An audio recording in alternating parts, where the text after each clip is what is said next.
بسم اللہ الرحمن الرحیم۔ ناظرین السلام علیکم، میں ہوں آپ کا میزبان صابر شاکر۔ آج ہے 5 جنوری سال 2021 اور دن ہے جناب آج منگل کا۔ آپ سے امپورٹنٹ خبریں شیئر کرتے ہیں، لیکن سب سے پہلے جو اہم ترین خبر ہے جناب وہ ہماری رگ رگ میں ہے، اور وہ ہے مقبوضہ کشمیر کے حوالے سے۔ آج 5 جنوری ہے اور 5 جنوری ہمارے لیے بہت امپورٹنٹ دن ہے۔ ہمارے لیے کشمیری بہن بھائی سب کے سب ہمارے لیے بہت اہم ہیں، اور ان کا دکھ درد وہ ہمارے لیے اتنا ہی دکھ درد ہے جیسے ہمیں کہ کوئی دکھ پہنچتا ہے۔ اور 70 سال سے زیادہ ہو گیا ہے وہاں پہ ایک ظلم و ستم کی داستان ہے۔ تو 5 جنوری 1949 کو اقوام متحدہ نے قرارداد پاس کی تھی، اور اقوام عالم نے اس بات کی گارنٹی دی تھی کہ آپ لڑائی بند کر دیں، جنگ بند کر دیں، اور اقوام متحدہ اس بات کی گارنٹی دی گئی، اقوام متحدہ میں قراردادیں پاس ہوئیں کہ جناب مقبوضہ کشمیر، بلکہ کشمیر، آزاد جموں و کشمیر بھی، مقبوضہ کشمیر بھی، تمام کشمیریوں کو حق خود ارادیت دیا جائے گا، ان کو رائٹ آف پلیبسائٹ دیا جائے گا، استصواب رائے کا حق رائے شماری ان کی مرضی جانی جائے گی، ایک آزاد اور کھلی فضا میں، اور بغیر کسی دباؤ کے وہ اپنے مستقبل کا فیصلہ کریں گے کہ وہ کس کے ساتھ رہنا چاہتے ہیں، پاکستان کے ساتھ رہنا چاہتے ہیں یا انڈیا کے ساتھ رہنا چاہتے ہیں۔ 70 سال سے زیادہ عرصہ ہو گیا جناب۔ اس دوران بہت سے عالمی تنازعات حل ہو رہے ہیں، لیکن مقبوضہ کشمیر کی طرف کوئی توجہ نہیں دے رہا۔ اس کی وجہ عالمی بے حسی ہے، اور چونکہ یہ مسلمانوں کا مسئلہ ہے، مسلمانوں کا ایک ٹکڑا ہے،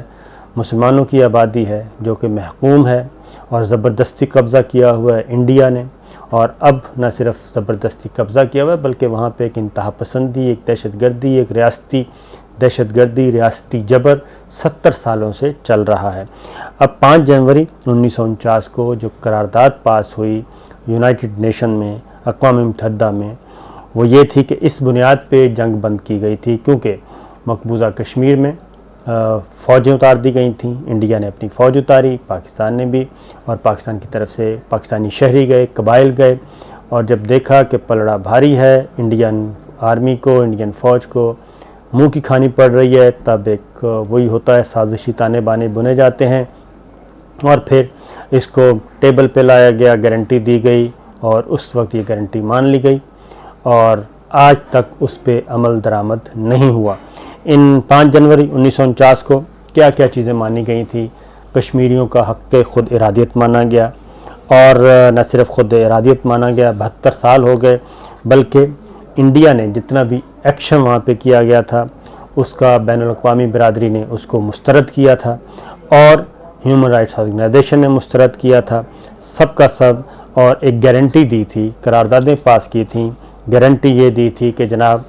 آپ جنگ بندی کریں، اور اقوام عالم اس بات کی ضمانت دیتا ہے کہ آپ کو حق خود ارادیت دلوایا جائے گا، آپ اپنی رائے شماری، آپ کو ایک آزاد ماحول میں آپ ووٹ کے ذریعے، ایک ریفرینڈم کے ذریعے، ایک پلیبسائٹ کے ذریعے آپ اپنے مستقبل کا فیصلہ کریں گے۔ 72 برس ہو گئے، اس دوران بہت سی جنگیں ہوئیں، اور صرف جنگیں نہیں ہوئیں بلکہ وہاں پہ جو ظلم و ستم ہو رہا ہے جی، 1 ملین کے قریب انڈین آرمی ہے وہاں پہ، اور وہاں پہ خواتین کی عصمت دری کی جا رہی ہے، بچوں کو شہید کیا جا رہا ہے، بزرگوں کو شہید کیا جا رہا ہے، ان کی لاشیں نہیں دی جا رہی ان کو مار کے، اور اب تو مزید اور ہو گیا ہے۔ اس دوران قانون سازی کی گئی، اور جبری قسم کے قوانین بنائے گئے، اور کہنے کا مقصد ہے کہ ہزاروں کشمیر، کوئی دن ایسا نہیں ہے جی 72 سالوں میں، 72 برسوں میں ایک دن بھی ایسا نہیں ہے جس دن مقبوضہ کشمیر میں کشمیریوں نے لاش نہ اٹھائی ہو اور قبر نہ کھودی ہو روزانہ۔ اور یہ لاشیں کون گراتا ہے؟ یہ انڈین آرمی گراتی ہے، انڈین فورسز گراتی ہیں، وہ سول کپڑوں میں بھی آتی ہیں، وہ اپنے فوجی وردی میں بھی آتی ہیں، وہاں پہ کوئی قانون نہیں ہے۔ اور پھر رہی صحیح کسر، پچھلے سال نہیں بلکہ 2019 کو 5 اگست کو پوری کر دی گئی۔ مزید ایک قدم آگے بڑھایا انڈیا نے، اور اس میں یہ کیا کہ جناب 370 بھی ختم کر دیا، آرٹیکل 35A بھی ختم کر دیا، اور مقبوضہ کشمیر کا سٹیٹس ہی ختم کر دیا، خصوصی درجہ، اور اس کو زبردستی اپنے ساتھ ملا لیا۔ عالمی انسانی حقوق کی تنظیمیں جینوسائیڈ واچ رپورٹ تمام کی تمام یہ کہہ چکی ہیں کہ جناب مقبوضہ کشمیر کی صورتحال انتہائی دگرگوں ہے۔ OIC کہہ چکی ہے، اقوام متحدہ کہہ چکی ہے، سلامتی کونسل کا اجلاس بند کمرے کا ہو چکا ہے، پچھلے 1 سال میں 2 دفعہ ہوا، لیکن کوئی رزلٹ نہیں نکل رہا۔ لیکن گراؤنڈ پہ کیا سچویشن ہے؟ گراؤنڈ پہ سچویشن یہ جناب کشمیری بالکل بے خوف و خطر لڑ رہے ہیں، مر رہے ہیں، پھر کیمیائی ہتھیار استعمال کیے جا رہے ہیں، پیلٹ گن استعمال کی جا رہی ہیں، ان کو معذور کیا جا رہا ہے۔ اب تو لاش بھی واپس نہیں کی جاتی اور سینکڑوں ہزاروں جیلوں میں موجود ہیں۔ اور خاص طور پہ 5 اگست کے بعد تو یہ ہوا ہے کہ پہلے تو رائٹ ونگ اور لیفٹ ونگ الگ الگ تھے کشمیری قیادت کے، لیکن اب تو دائیں بازو کی کشمیری جماعتیں بھی اور بائیں بازو کی بھی کشمیری جماعتیں سب کی سب ایک ہو چکی ہیں، اور تمام مسلم کمیونٹی پوری کی پوری، اور ان کے ساتھ صرف مسلم نہیں، سکھ کمیونٹی کشمیری وہ بھی، یہ صرف مسلمانوں کا مسئلہ نہیں ہے، یہ سکھ بھی وہاں پہ موجود ہیں، ہندو بھی موجود ہیں، وہ سب کے سب چاہتے ہیں کہ ہمیں حق خود ارادیت دیا جائے، ہم اپنے مستقبل کا فیصلہ کریں۔ اور یہ اقوام متحدہ نے بندوبست کرنا تھا، لیکن عالمی طاقتیں اب تک اپنا یہ فرض نہیں ادا کر رہی اور آنکھیں بند کی ہوئی ہیں، اور وہاں پہ ظلم و ستم جاری ہے۔ تو دیکھتے ہیں جناب یہ کب تک ظلم و ستم چلتا ہے۔ اللہ تعالیٰ سے ہم دعا کرتے ہیں کہ اللہ تعالیٰ ان کے مسائل حل کرے، کیونکہ اس دوران بہت بڑے بڑے تنازعات ہوئے۔ آذربائیجان نے اپنا نگورنو کاراباخ کا علاقہ جناب لڑ کر واپس لے لیا اور زبردست طریقے سے لڑائی ہوئی، اس میں ترکی نے، پاکستان نے ان کا ساتھ دیا، اور وہ ایک معاملہ حل ہو چکا ہے۔ ایسٹ تیمور کا مسئلہ اقوام عالم نے حل کروایا، کیونکہ وہ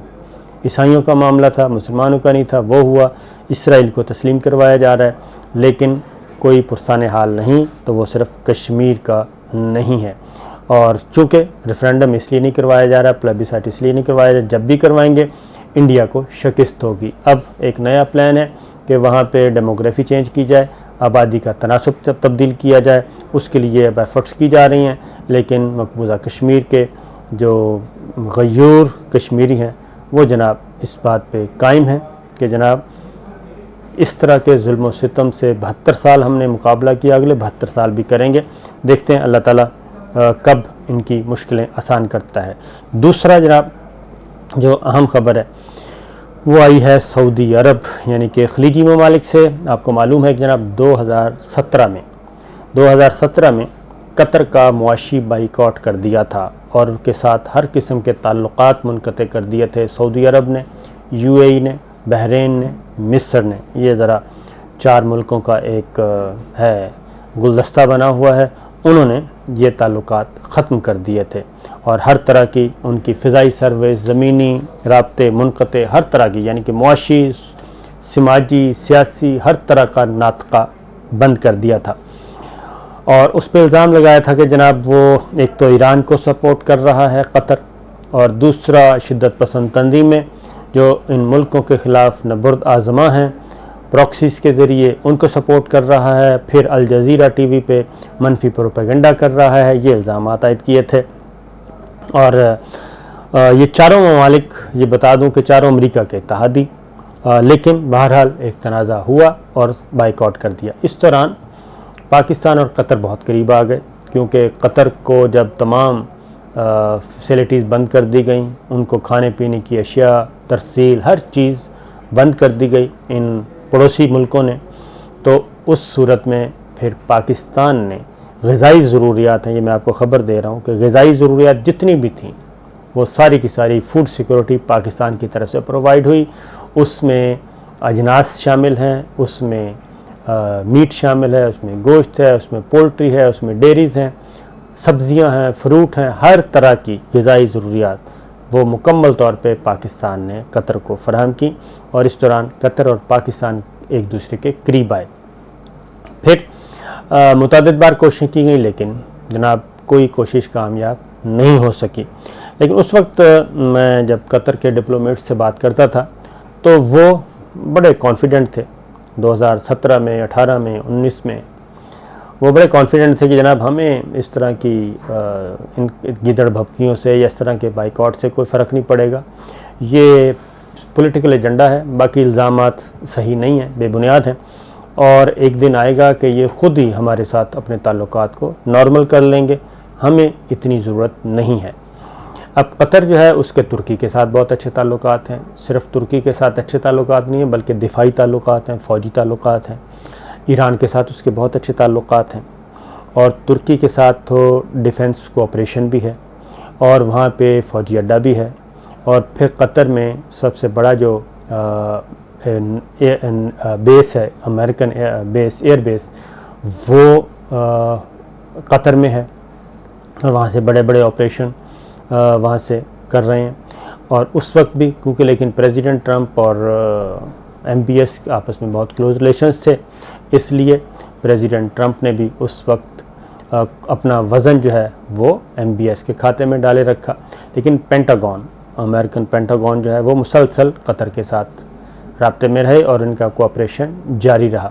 اور پھر افغان ڈائیلاگ جو ہوا افغان طالبان کے ساتھ، وہ اس کے لیے بھی دوحہ کا انتخاب کیا گیا، اور افغان طالبان کا دفتر بھی، سیاسی دفتر، وہ دوحہ میں، سارا پیس پروسیس جو ہے، پیس ایگریمنٹ، وہ وہاں پہ ہوا۔ تو اس سے آپ اندازہ کر سکتے ہیں کہ امریکہ اور قطر کے جو فوجی تعلقات تھے وہ کبھی بھی ایڈورس میں نہیں گئے۔ ٹھیک ہے، پولیٹیکل پریزیڈنٹ ٹرمپ اپنا ویٹو پاور استعمال کرتے رہے، لیکن قطر نے سروائیو کیا۔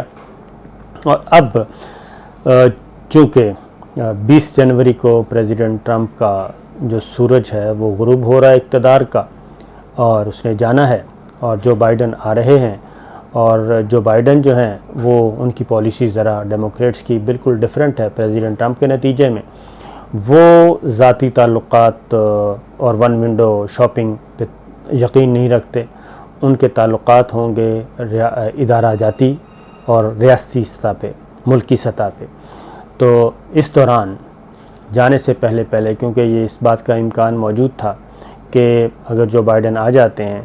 تو ان کی پالیسی ٹورڈ ایران ڈیفرنٹ ہے، ترکی، چائنا، یہ ذرا ان کی پالیسیز میں تھوڑا سا چینج آنا ہے، تھوڑی سی لبرل اور تھوڑی سی ماڈریٹ ہونی ہے۔ اور دوسرا یہ کہ خاص طور پہ ٹورڈز ایم بی ایس بھی جو بائیڈن کی پالیسی ڈیفرنٹ ہوگی۔ یہ ساری چیزیں آنے والے دنوں میں ہونے والی ہیں، اور اسی دوران اسرائیل کا معاملہ بھی ہوا، اور پھر سعودی عرب کی طرف سے یہ ریکویسٹ ڈالی گئی کہ جناب جانے سے پہلے قطر اور ترکی کے ساتھ ہمارے تعلقات جو ہیں وہ معمول پہ آ جانے چاہیے۔ آپ کو یاد ہوگا کہ امریکی وزیر خارجہ پومپیو نے وزٹ کیا تھا، اور پھر پریزیڈنٹ ٹرمپ کے داماد اور سیکورٹی ایڈوائزر کوشنر نے وزٹ کیا تھا۔ تو سعودی عرب نے مطالبات رکھے تھے، تقریباً 13 سے زیادہ کے مطالبات تھے، اس میں الجزیرہ ٹی وی کو بند کرنا تھا، ایران کے ساتھ تعلقات کو منقطع کرنا تھا، اور شدت پسند تنظیموں کو کے ساتھ قطع تعلقی کرنی تھی۔ اس طرح سے ایک اور بھی چیز میرے ذہن سے نکل گئی کہ ٹورڈز یمن جو ہے وہ بھی امریکہ کی جو بائیڈن انتظامیہ کی پالیسی ذرا مختلف ہے، اور یمن کا معاملہ اگر حل نہ ہوا تو آنے والے دنوں میں یہ بھی سعودی عرب کے لیے مسائل پیدا کر سکتا ہے پریزیڈنٹ جو بائیڈن کی حکومت کے دوران۔ تو اس لیے ادھر کوشش کی جا رہی ہے کہ یمن کا تنازع بھی 20 جنوری سے پہلے ختم ہو جائے۔ ایک ایگریمنٹ بھی ہوا ہے، اور وہ کہاں تک ختم ہوتا ہے یہ آنے والے دن بتائیں گے۔ تو ایک سعودی عرب میں بھی بڑی ہلچل مچی ہوئی ہے کہ 20 جنوری سے پہلے یہ معاملات حل کیے جائیں، یمن والا تنازع بھی ختم ہو، کیونکہ امریکن انتظامیہ نئی جو ہوگی 20 جنوری کے بعد وہ ذرا اس کا موڈ تھوڑا سا ڈیفرنٹ ہوگا۔ تو لہٰذا اس میں بظاہر تو یہ کہا جا رہا ہے کہ جناب کویت کے امیر نے ایک اہم کردار ادا کیا ہے قطر اور سعودی عرب کے تعلقات کو معمول پہ لانے کے لیے، لیکن جو اصل ہے جناب کردار وہ امریکہ سرکار ہے، کیونکہ اسرائیل کو تسلیم کروانے کا سلسلہ جو شروع ہوا اسی دوران جب ایم بی ایس کے ساتھ ملاقات ہوئی امریکی وزیر خارجہ کی اور اسرائیلی وزیر اعظم کی، اور ساتھ ہی جناب سعودی وزیر خارجہ بھی ادھر تھے، اس میں یہ مطالبات رکھے گئے تھے۔ لیکن ہوا یہ ہے کہ قطر نے جناب کوئی بھی ایسا مطالبہ تو تسلیم نہیں کیا، الجزیرہ ٹی وی چلتا رہے گا اور باقی معاملات بھی چلتے رہیں گے، لیکن ایک چیز ہو گئی ہے کہ جو مقدمات تھے مختلف یہ قطع تعلقی سوشل بائیکاٹ، معاشی بائیکاٹ، اس پہ قطر نے کافی انٹرنیشنل فورمز پہ ان ممالک کے خلاف مقدمات دائر کیے ہوئے تھے، تو وہ قطر واپس لے گا، اور اسی طریقے سے سعودی عرب بھی ایسی کوئی کارروائی نہیں کرے گا، اور یہ وہ کیا کہتے ہیں کہ کھایا پیا کچھ نہیں اور گلاس توڑا 12 آنے، تو یہ ہے لوٹ کے بدھو گھر کو آئے،